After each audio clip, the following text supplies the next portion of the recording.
The Neighbor from Hell, Norman Grim and the Coffee Invitation of Death. Welcome back to the Justice and Injustice channel, where we uncover the most disturbing secrets of true crime cases. East Milton, Florida. A place where neighbors wave to each other, where the biggest drama is usually a loose dog or a broken window. But for attorney Cynthia Campbell, her quiet street became the setting for a horror story that ended with her merciless execution at the hands of the man who lived right next door, Mearle Grim Jr. This is the case of the friendly face hiding a predator's soul. A man who used a simple invitation for a cup of coffee to lure his neighbor to her death, then meticulously tried to erase the crime with mops, masking tape, and a chillingly calm escape.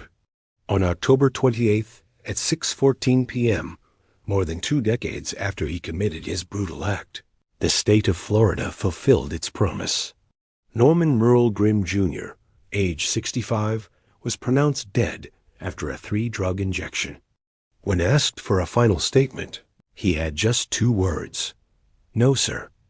A final act of chilling silence from a man whose actions screamed brutality. But the story isn't just about his end. It's about her final hours, the gruesome mechanics of the murder, and the lifetime of violence that led Grim to that kitchen. Please like and subscribe if you're new to the channel. The deceptive morning, July 27th, 1998. It started at 5 a.m. that day. A small, strange act of vandalism. A lug nut thrown through Cynthia Campbell's window. She called the police. And who was there when the deputy arrived? Her neighbor, Norman Grim. He played the role perfectly. The concerned, helpful resident. Grim's dogs were barking. He noticed the broken window. He was watching the whole thing. As the officer spoke with Campbell, a large tree branch snapped nearby, a sound so loud it mimicked a gunshot. When the deputy went to investigate that noise, Grim saw his chance. He had already invited Campbell for coffee once, and she politely refused. Now he asked again. This time she accepted. The police left the scene at 5:51 a.m., believing everything was calm.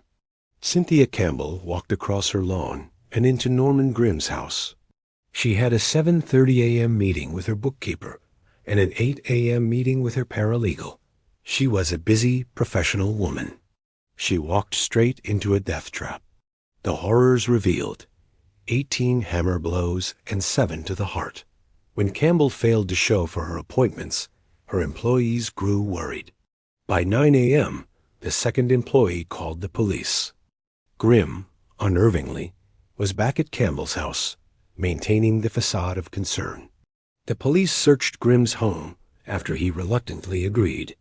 They noted small, reddish-brown stains on his cut-off jean shorts and a pink mark on his shoulder. Grim calmly insisted it was paint primer from his car. They saw no blood, no struggle. The house looked clean, but it was a lie. A temporary lie.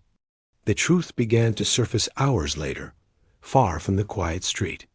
Around 3:30 p.m., a man fishing near the Pensacola Bay Bridge snagged a line on something. It was Cynthia Campbell's body. The autopsy was a stark record of calculated, excessive violence, blunt force trauma. She suffered at least 18 blunt force injuries to her face and head, fracturing her skull. Prosecutors argued this was consistent with being struck repeatedly by a claw hammer. Stab wounds. She was stabbed at least 11 times in the chest, with an almost unbelievable 7 of those wounds penetrating her heart. Other injuries. She had defensive wounds on her hands, showing she fought desperately for her life, and injuries consistent with sexual battery. The murder was, without question, brutal and merciless. Grim didn't just kill her. He extinguished her life with an explosion of overkill that spoke to deep-seated rage and depravity. The masterful cleanup, DNA, and the cooler of evidence. After the murder, Grim went into a chillingly effective cleanup mode. This wasn't a panicked amateur. It was a man with a criminal history and a cold calculus. Campbell's body was treated as trash. wrapped in layers of material before being dumped into the bay. Black garbage bags, striped sheets, and a pillowcase that were later proven to be Grim's bedding, a piece of green carpet, rope, and masking tape. The fatal mistake in Grim's plan? He gave the police a reason to pursue him. While officers were still investigating, Grim asked to leave to find his loose dogs. He got in his car, and with an officer trailing him, he drove a circuitous route, eventually managing to lose the police. This immediate flight confirmed suspicion. Police secured a search warrant for Grim's house. This time, they found the evidence that would seal his fate: the mops. 2 damp mops were found in the kitchen, still wet from cleaning. Campbell's blood was found in small, scrubbed-over spots on the kitchen and dining room floors. The cooler, outside, partially hidden, was a cooler containing the actual murder kit: the bloody steak knife, the claw hammer with suspected blood, Campbell's eyeglasses, and a broken wristwatch. The match, the roll of masking tape in the cooler, was fracture-matched to the tape used on Campbell's body. DNA from the blood on the shorts Grim was wearing, the hammer, the knife, and the trash bags all belonged to Cynthia Campbell. The evidence was overwhelming and conclusive. Grim was arrested 4 days later in Oklahoma. The jury, faced with the scientific proof of his deception and brutality, took less than a day to convict him and voted 12-0 for the death penalty. A lifetime of warning signs. Grim's violent past. The murder of Cynthia Campbell was not a sudden burst of rage. It was the horrific culmination of a lifetime of violent, predatory behavior that Grim had managed to keep hidden under the mask of a friendly neighbor. Grim had an extensive criminal record, full of violent felonies that the prosecution used as a powerful aggravating factor for the death penalty. 1982. Abduction. He was previously arrested for grabbing a woman walking to work, choking her, and forcing her into his car. She fought him off, escaping only when he momentarily distracted himself with her dropped purse. Teenage victim. He accosted a 14-year-old girl walking to school and dragged her into a wooded area, only to be chased away by a security guard. Prior convictions. His record included convictions for armed burglary, kidnapping and robbery, and aggravated battery. The ultimate terrifying fact is this: when he murdered Cynthia Campbell, Norman Grim was on parole for a prior Texas conviction. He was a dangerous, violent felon living right next door to his final victim, waiting for the perfect moment of false trust. The final word: the execution. Norman Mearle Grim Jr. spent 2 decades on death row.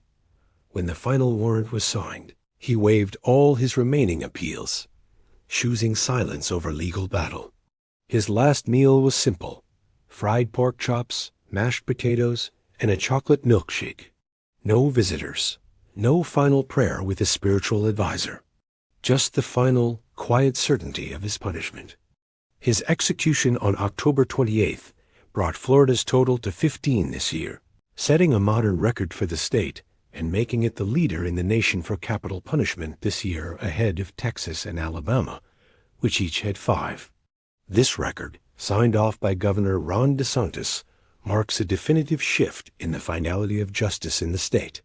For the family of Cynthia Campbell, this final, quiet death is the closing of a chapter that began with a lie, a broken window, and a ruthless betrayal of trust. When they asked him if he had any last words to say, he only said, "No, sir," but his life and the mountain of evidence said everything else.